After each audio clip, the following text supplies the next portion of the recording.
Je vais changer de micro. Est-ce que c'est mieux? Oui. Bon, on va espérer que la technique s'améliore au fur et à mesure. Le sujet de la blockchain, une session pédagogique, et évidemment, le sujet appelle indiscutablement une introduction qui explique ce que c'est que la blockchain et ce qu'elle peut apporter. Et donc pour cela, nous avons la chance d'avoir avec nous Bart Coppens, qui est directeur d'Accenture Management Consulting Capital Markets. Bart, la parole est à vous. C'est lui qui parle. J'espère que vous m'entendez. Ça va? Ok, parfait. Bonjour à tous. Comme vous entendez, ça sera une petite session avec un accent un peu exotique, donc il faut que vous me supportez un peu là-dedans. Maintenant, l'enjeu d'expliquer blockchain en 7 minutes, ça sera l'enjeu en soi. Comment est-ce que maintenant les parties aujourd'hui transactent? Tu as des différentes parties qui vont prendre une copie des données et de l'enregistrement dans leur base d'Oracle, dans leur système, etc.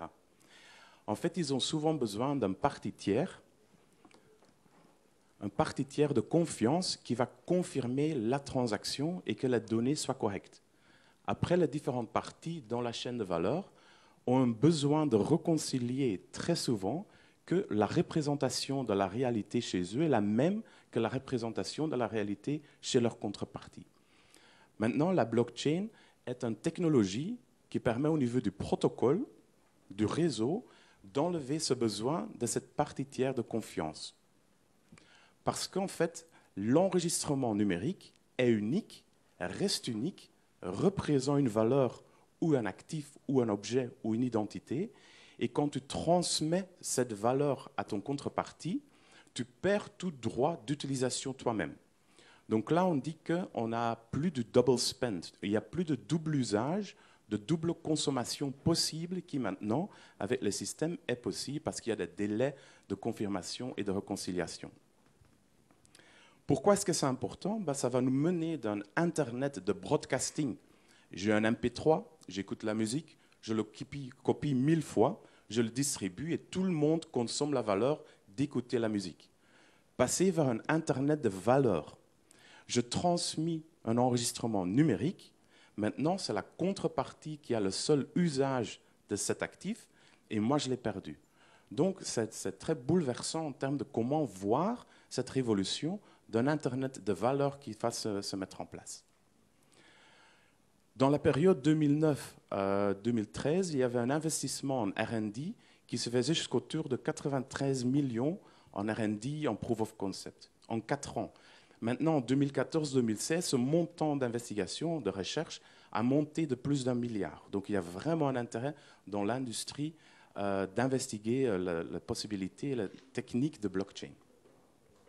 Pour l'industrie dans laquelle moi je travaille, c'est les marchés capitaux.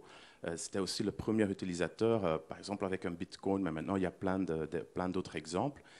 Accenture a mené une étude qui estime qu'en 2020-2025, cette industrie sera capable d'enlever 8 milliards annuels de coûts opérationnels grâce à cette technologie. Maintenant, comment ça fonctionne? En fait, il faut voir tout un enregistrement numérique qui représente une valeur ou un actif. Il y aura des transactions qui se misent, il y a des transferts de propriétés qui se mettent sur cet actif, et on va grouper toute cette life cycle des transactions ensemble, et on va les mettre dans un algorithme qui sommarise ça jusqu'à un enregistrement. Cet enregistrement est unique, représente toute cette bloc de transactions. Après, on va ajouter un timestamp, on va ajouter un clé, on va ajouter le prochain bloc de transactions et on va faire le même processus. Et comme ça, en fait, je crée une chaîne des blocs dans le temps. Je ne peux pas changer un donné dans une transaction du passé sans que ça change toute la chaîne qui suit. En plus, on va diffuser cet enregistrement, cet livre de partager à tous les partenaires sur le réseau.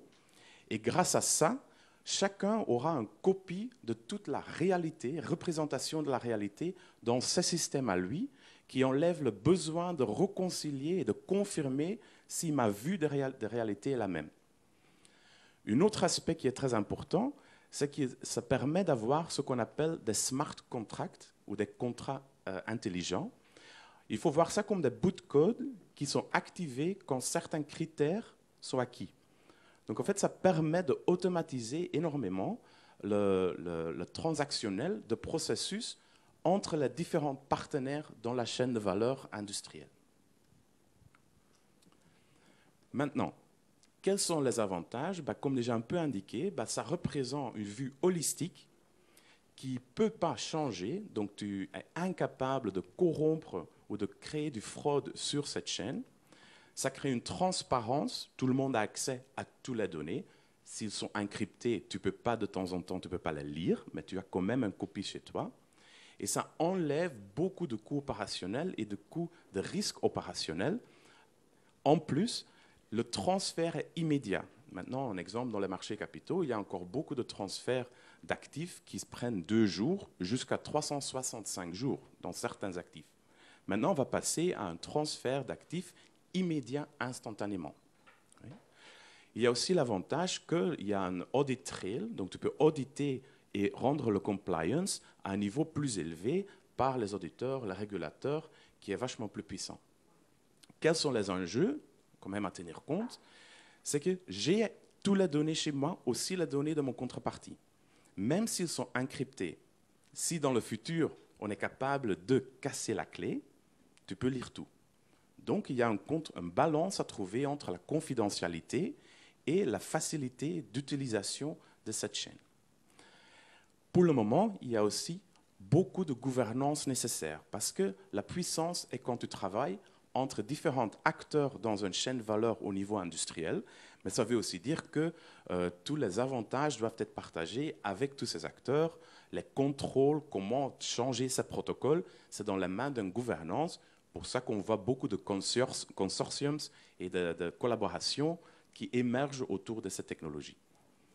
Un autre point à tenir compte, c'est que pour le moment, il y a beaucoup de manque des outils de standardisation, des choses qui rendent les choses faciles, les méthodologies qui n'existent pas encore, qui sont en train de se développer. On est un peu dans le cas de Betamax et de VHS, mais au lieu qu'il y a 2, il y a 30. Sur lequel est-ce que vous allez faire votre pari? Il faut bien tenir ça en compte. En termes de use case, comme l'enregistrement est unique, ça peut représenter l'identité d'une personne, quelque chose sur lequel beaucoup de gouvernements expérimentent, mais ça peut aussi représenter l'identité d'un objet. Donc ça peut être une utilité dans l'IoT, dans la transparence d'une chaîne de valeur. Le trade finance, c'est un cas qui est déjà en production. Donc ça permet des gens qui se connaissent pas à quand même transacter en import-export en utilisant smart contracts pour triggerer les paiements si certains documents sont acquis. Comme on n'a plus besoin d'un parti tiers de confiance, la fonction de notaire va disparaître. Il y a des pays dans l'Amérique du Sud et dans l'Afrique qui expérimentent à tracer la propriété des terrains via un blockchain et plus par les instances officielles parce qu'ils sont très susceptibles à la fraude. Et un autre qui est déjà en production, c'est des contrats de réassurance qui distribuent le risque sur un niveau mondial, qui utilisent les smart contracts pour se contracter entre eux. J'aurai ma collègue qui va encore présenter quelques autres use cases qui seront un peu moins financiers. Donc, l'impact n'est pas que pour les services financiers, mais également pour toutes les autres industries sont impactées par cette technologie. Quand est-ce que cette technologie est utile? Comme expliqué, quand il y a beaucoup d'acteurs différents, chacun avec leur legacy system, chacun avec leur façon de faire, chacun avec une autre partie à prendre dans cette chaîne de valeur, où l'intégrité des données partagées est clé à le bon enchaînement de ce processus, avec une audit trail et une compliance et de regulatory compliance qui est très important, ça facilite aussi, et également où il y a de l'automatisation de processus. À ce moment-là, il faut vraiment considérer la technologie de blockchain comme quelque chose sur lequel baser votre offering. Maintenant, ce n'est pas la panacée pour tous les problèmes non plus. Il y a beaucoup de technologies existantes qui sont très performantes, robustes, sur lesquelles on peut faire confiance, qui sont une réponse à beaucoup de problèmes déjà. Oui? Sachant que la blockchain est encore dans un stade immature qui se développe à ce moment-ci. Donc pour ça, quand même, quelques facteurs à tenir compte, c'est qu'il y a un besoin d'une gouvernance très forte il y a un besoin de standardisation et d'harmonisation de vos processus et de la façon de transacter en termes d'un modèle de données. Le cybersecurity et le framework d'identité et d'accès doivent être en place, gérés par cette gouvernance. Donc, certaines choses quand même à tenir en compte. Alors, le message clé, c'est que oui, la blockchain et la distributed ledger technology, c'est une technologie très puissante qui va changer beaucoup de façons qu'on transacte maintenant et qui peut mener à de nouveaux modèles de métier. Mais ce n'est pas la solution pour tout. Il faut toujours le comparer avec des autres technologies existantes, sachant qu'il faut avoir un focus sur votre stratégie d'implémentation pour faire le bon pari sur une technologie qui est quand même encore un peu immature. Voilà. Eh bien, merci beaucoup, Bart, pour cette introduction. Je crois que j'ai enfin compris ce que c'était que la blockchain. Vous me direz, il était temps. Donc, merci pour cette introduction très claire. Et nous allons maintenant nous tourner vers Sophia Antipolis pour retrouver en duplex avec nous Emmanuel Vial, donc votre collègue, Managing Director d'Accenture Technology Labs, qui va nous présenter quelques applications de la blockchain dans plusieurs secteurs d'activité. Emmanuel, est-ce que vous nous entendez? Vous êtes avec nous? Oui. Oui, on est avec vous, on vous entend, on Parfait. vous voit. Eh bien, écoutez, je vous laisse la parole. C'est pareil, vous me voyez? Oui. Très bien, parfait. Alors merci de me permettre de présenter et d'illustrer un peu finalement ce que Bart a bien expliqué sur les fondamentaux de blockchain. Donc là je suis en fait au sud de la France, là je vais un peu zoomer, voilà, donc on est à Sophia Antipolis où on a un laboratoire depuis plus de 25 ans, laboratoire sur les applications concrètes des nouvelles technologies. Depuis 3 ans, effectivement, avec Bart et d'autres collègues au niveau mondial, on travaille sur blockchain et ses différents champs d'application. Alors là, en fait, je suis dans une partie du showroom, je vais juste parcourir très rapidement les différentes zones et arriver sur quelques cas d'usage concret. Donc là, je bascule dans une zone différente, voilà, où je vais de suite aller et vous allez me retrouver si je me mets ici, voilà, donc là la caméra va basculer, voilà. Donc là on est dans une zone un peu plus de retail, si je rebascule sur les caméras, donc on a regardé ici bien sûr les paiements électroniques, paiements sans contact et autres générations d'Internet des objets, objets connectés, etc. Et si je reviens ici, donc derrière moi, là, les premières explorations, effectivement Bart l'a mentionné, et c'est l'exemple le plus connu, c'est Bitcoin. Donc là on a une petite démonstration, alors elle est en vidéo animée ici, mais elle tourne sur notre terminal de paiement pour montrer un peu finalement Bitcoin, qui est un cas d'usage et sur un blockchain public. Emmanuel, excusez-moi de vous interrompre. Ah voilà, parfait, vous êtes passé en grand écran, c'est parfait, je vous laisse reprendre. D'accord, pardon. Oui, voilà, je disais sur Bitcoin, qui est un exemple d'application et un Bitcoin qui est une blockchain publique. En fait, on a regardé ensuite avec Bart sur effectivement les aspects banque, paiement et sur d'autres champs d'application. Donc, je vais aller dans une autre zone.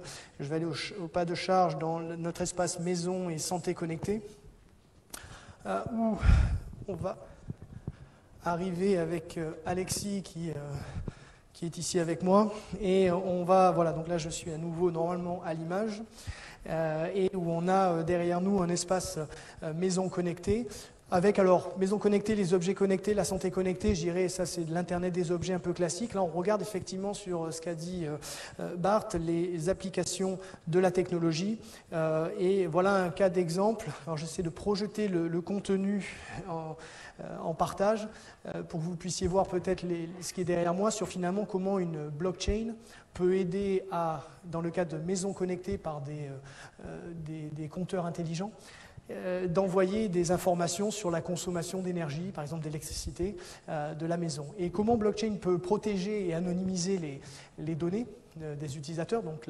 l'identité, etc., et voir des nouveaux modèles effectivement de mise en relation anonymisée mais sécurisée, avec de la confiance, voire des modèles de marketplace, de place de marché, où on pourrait imaginer différents opérateurs fournissant des tarifications, des services différents.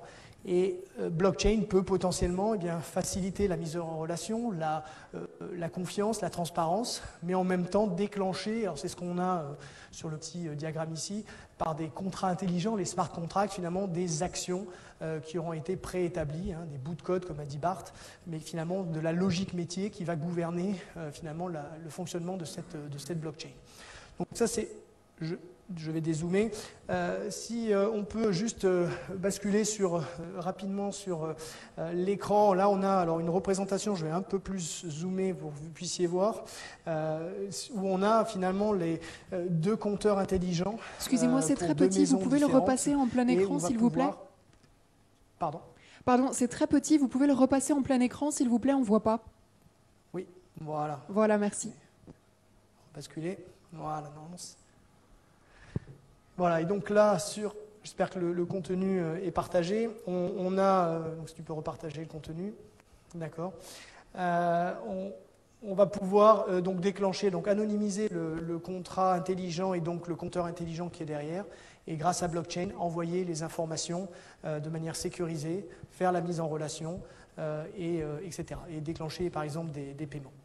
Alors, je ne sais pas si c'est bien passé avec les problèmes techniques ici, mais un autre cas d'usage sur lequel on travaille, je bascule de vue, et ici sur notre espace plutôt santé connectée, avec un ensemble de capteurs. Là aussi, je vais partager l'écran qui est derrière pour que vous puissiez le voir, mais un ensemble de capteurs qui peuvent être alors effectivement des bracelets connectés, des glucomètres, des appareils médicaux connectés ou plutôt de coaching santé. Enfin, les deux finalement vont envoyer de l'information. Comment on va pouvoir l'anonymiser, la protéger, l'encrypter et la donner accès à des coachs, à des docteurs, à des organismes de santé, à de l'assurance pour du remboursement. Là aussi, les avantages de blockchain, d'avoir finalement un réseau de confiance dans lequel les données vont véhiculer et chaque acteur va pouvoir déclencher des traitements qui lui sont propres. Et tout ça, une fois de plus, dans le cadre que Bart a expliqué. Alors, juste pour montrer peut-être juste que c'est une blockchain, si tu peux basculer sur... On en a parlé, mais là au moins pour le montrer. Donc on a une représentation blockchain explorer. Voilà, donc ici, on a à quoi ressemble un blockchain. Donc on a ici des blocs qui arrivent les uns après les autres. Alors ceux-ci correspondent en fait à une blockchain qui va traquer le nombre de pas, les calories, le rythme cardiaque, etc. au travers de cette montre intelligente et montre connectée. Et ici, on voit qu'il y a 2 300 000 blocs et que chaque bloc a plusieurs transactions. Tout ça, c'est illisible, hein, on ne voit pas que c'est ma montre, que c'est le nombre de pas. C'est pour montrer le côté crypto et encryption, protection des données, mais en même temps, déclenchement de traitements qui sont encodés derrière les smart contracts qui s'exécutent. Donc voilà, c'est pas très beau, mais au moins ça montre un peu, je dirais, l'aspect concret de blockchain, des blocs qui arrivent, chaque bloc ayant plusieurs transactions. Ces transactions peuvent être des transactions des paiements. Dans notre cas, c'est des envois d'informations issus d'objets connectés comme du matériel médical. Alors pour rester dans le timing, on va basculer sur un dernier cas d'usage sur lequel on travaille. Donc là, j'arrive dans une zone un peu plus grande, qui est notre zone industrielle, et dans laquelle on a plusieurs zones, la technologie, la réalité augmentée, l'intelligence artificielle, dont je pense on a parlé hier sur le plateau. Et si je vais dans cette partie-là, ici, on a une partie plutôt chaîne logistique, supply chain. Alors, elle est très simplement faite, mais c'est pour dire comment, sur la chaîne logistique, par exemple, d'acheminement de marchandises, quelle qu'elle soit, on va pouvoir, alors avec des techniques et des technologies de traçabilité, capter les informations, là, par exemple, des tags RFID, et en fonction des lieux, dans une usine même, dans un entrepôt de stockage, dans des containers pour le transport, pouvoir tracer de manière unique et anonymiser, ou en tout cas protéger le cheminement de ces paquets, par exemple, et en même temps déclencher bien les paiements, le passage aux douanes, etc., et vérifier l'intégrité complètement de la chaîne logistique et voir les anomalies, les fraudes potentielles. Un autre cas d'usage, donc voilà, sur lequel on travaille, et derrière le Blockchain Explorer qui défile quand on s'amuse à faire passer par RFID les colis ou les paquets devant ces capteurs.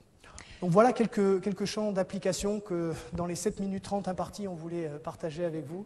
Mais c'est l'idée de dire, c'est que, effectivement, comme Bart l'a dit, on voit ça depuis plusieurs années, je dirais en phase ascendante sur les marchés financiers, le service financier en général. dans la banque d'investissement, assurance un peu depuis récemment. Et on voit maintenant d'autres acteurs sur toutes ces problématiques de traçabilité, de partage et de protection des informations qui s'y penchent et qui mènent des expérimentations et des pilotes. Eh bien, merci beaucoup Emmanuel, merci aussi pour cette visite donc, de votre Technology Lab. Bart, je vous laisse regagner la salle et j'appelle maintenant à me rejoindre Nadia Filali, qui est responsable du développement des mandats et des offres de la Caisse des dépôts et qui pilote les programmes d'action blockchain de la Caisse. Alors, bonjour Nadia. D'abord, pour la Caisse des dépôts, ça représente quoi exactement la blockchain? C'est quel enjeu? Alors, quel enjeu la blockchain pour la Caisse des dépôts? Bart a essayé de vous expliquer en quelques minutes ce qu'était la blockchain. La blockchain, c'est un protocole qui permet d'abord de faire des échanges et des transactions et de les inscrire dans un registre distribué et de les faire, donc, ces transactions de pair à pair, sans tiers de confiance, de les inscrire dans un registre distribué par tous les opérateurs et tous les acteurs de ce réseau, dans une gouvernance non définie. C'est-à-dire que les personnes qui ont inventé ces technologies n'ont pas demandé la permission, contrairement à la NSA quand il a créé Internet, en fait. Donc il y a une question qui se pose. Donc nous, on est tiers de confiance depuis 201 ans dans un mois. Et quand on a commencé à regarder le sujet, on s'est dit, si effectivement la blockchain permet d'inscrire des transactions dans un registre sans tiers de confiance, nous, Caisse des dépôts, tiers de confiance neutre depuis 201 ans, il y a un petit problème. Et il se trouve qu'on a des clients qui sont eux-mêmes tiers de confiance. Voilà. Donc, on a commencé à regarder le sujet. Et quand on a regardé le sujet, on s'est dit qu'il fallait qu'on le fasse. Et qu'on le fasse à plusieurs, puisque c'est un système décentralisé et qui promet de la désintermédiation. Alors, pour la Caisse des dépôts, la blockchain, ça représente quoi comme investissement? Il y a combien de collaborateurs qui travaillent sur ces sujets? Enfin, pour avoir un petit peu une idée de ce que ça représente, si c'est complètement central, comme vous avez l'air de le dire. Alors, combien de collaborateurs? Donc, en fait, aujourd'hui, on a lancé des programmes d'action au sein de la Caisse des dépôts que je pilote, avec une petite équipe qui me reporte directement, et une équipe un peu décentralisée où je fais intervenir une responsable propriété intellectuelle et juridique, propriété intellectuelle, nouvelles technologies, des personnels d'informatique CDC, que ce soit de l'architecte IT ou des développeurs, et des collaborateurs du groupe. Donc on a monté une initiative de place qui s'appelle LabChain, qui compte aujourd'hui 28 partenaires depuis hier, en fait, qui regroupe des assureurs, des banquiers, des mutualistes, des startups qui travaillent sur la blockchain en France, mais pas uniquement, et 2 partenaires industriels. Et ça constitue un laboratoire dans lequel leur premier objectif était de comprendre ce qu'étaient que ces technologies, de travailler ensemble, de faire des expérimentations et de réfléchir avec le régulateur à ce que ça veut dire.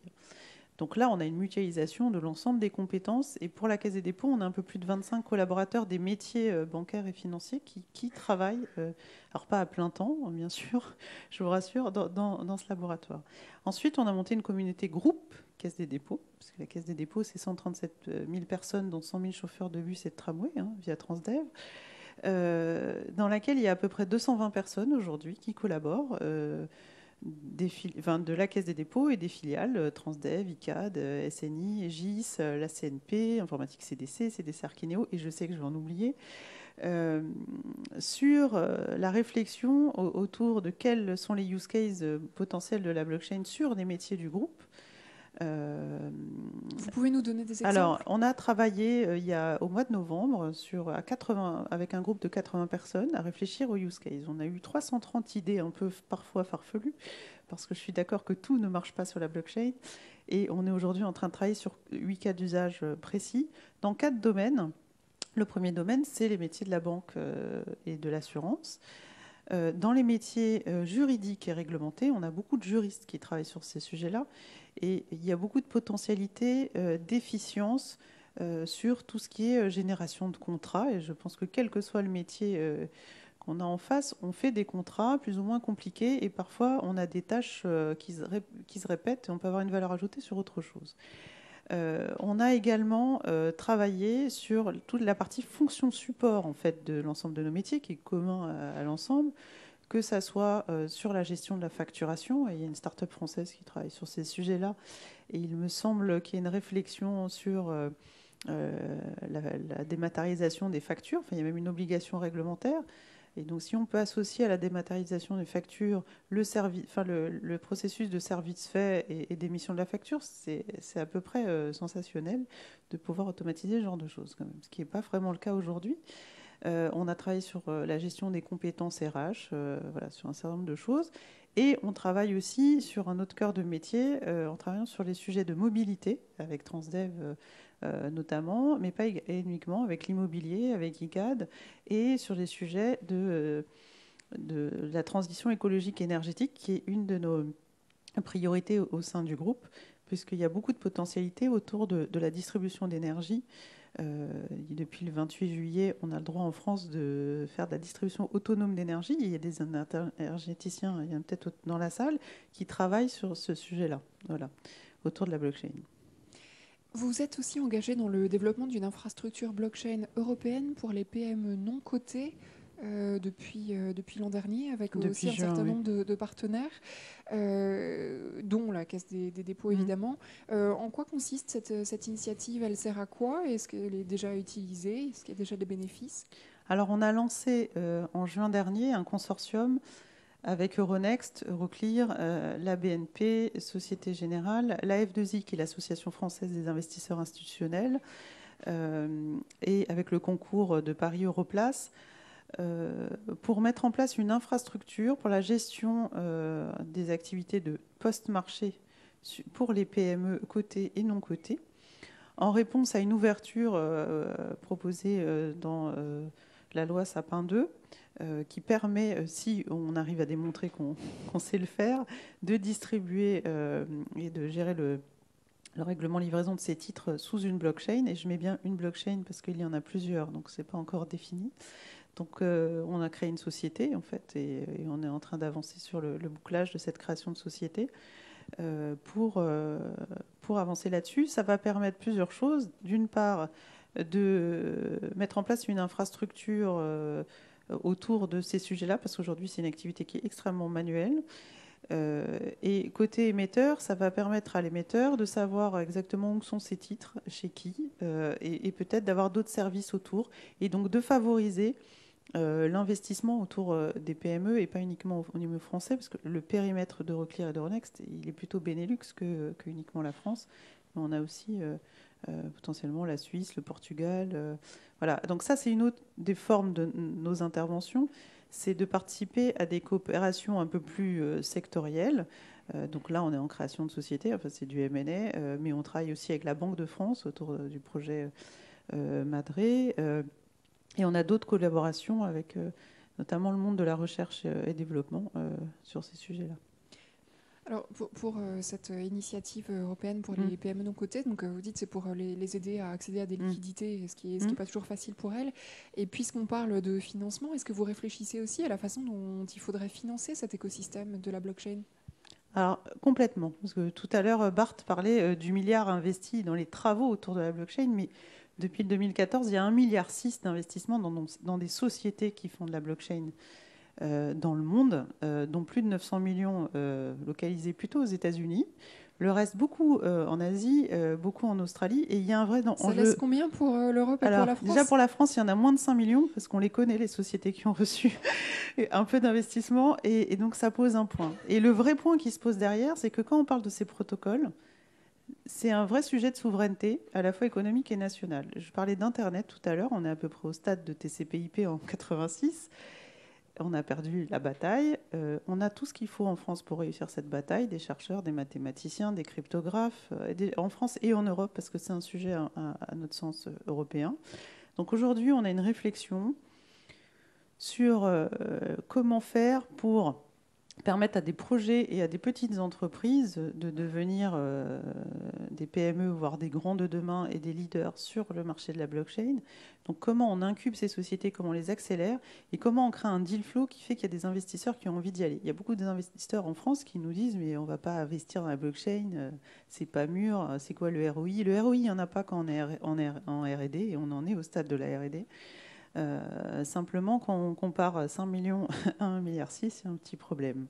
Voilà. Donc, Ça fait aussi partie du rôle de la Caisse des dépôts de favoriser le développement des écosystèmes.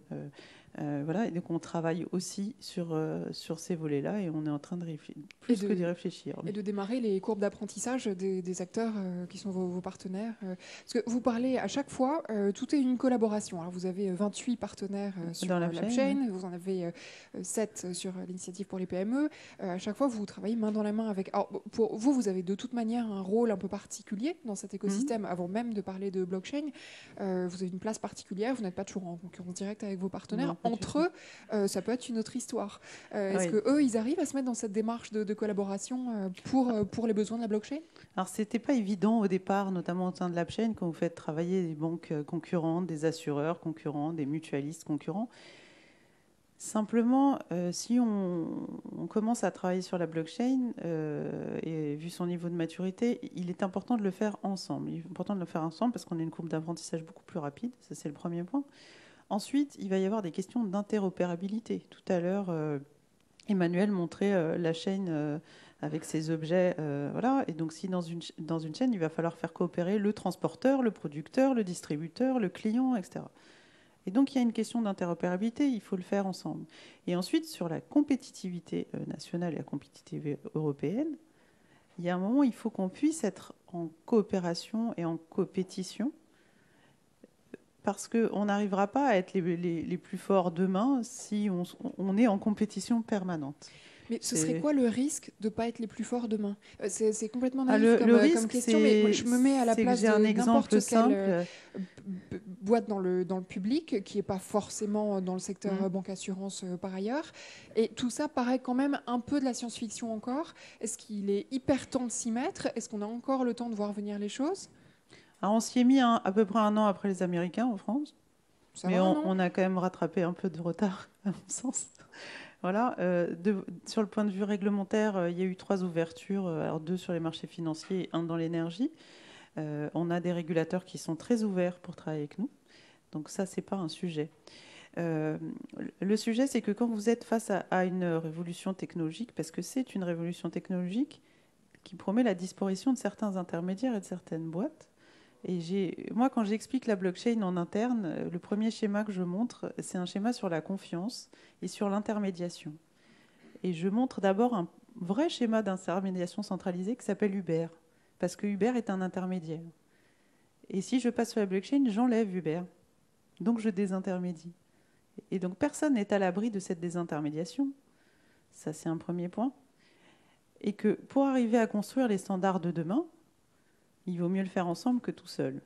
Voilà. Et aujourd'hui, dans les 28 partenaires de l'AppChain, on travaille ensemble, alors à la fois les banques, les assureurs ensemble, les startups travaillent ensemble avec les industriels, et elles travaillent aussi ensemble. Déjà, elles travaillent ensemble parce qu'elles sont tellement petites qu'en termes de ressources, c'est important de le faire. Voilà. Mais j'ai eu la chance d'aller travailler sur ce sujet un petit peu l'année dernière au MIT. Et j'étais extrêmement surprise de voir des très grandes entreprises concurrentes travailler ensemble parce que dans leur tête, ils étaient tous le premier devant l'autre. Ça, c'est un premier point. Donc, et à chercher des solutions et des standards ensemble. Entendu. Écoutez, on va conclure là-dessus. Merci beaucoup pour cet éclairage très riche sur un domaine qui est encore très nouveau pour beaucoup. Et donc, il va être temps de rejoindre l'auditorium puisque la plénière de clôture va débuter dans quelques minutes à peine. Donc, plénière de clôture de cette 3e Université du numérique du MEDEF. Très bonne fin d'après-midi et merci beaucoup à Nadia Filali.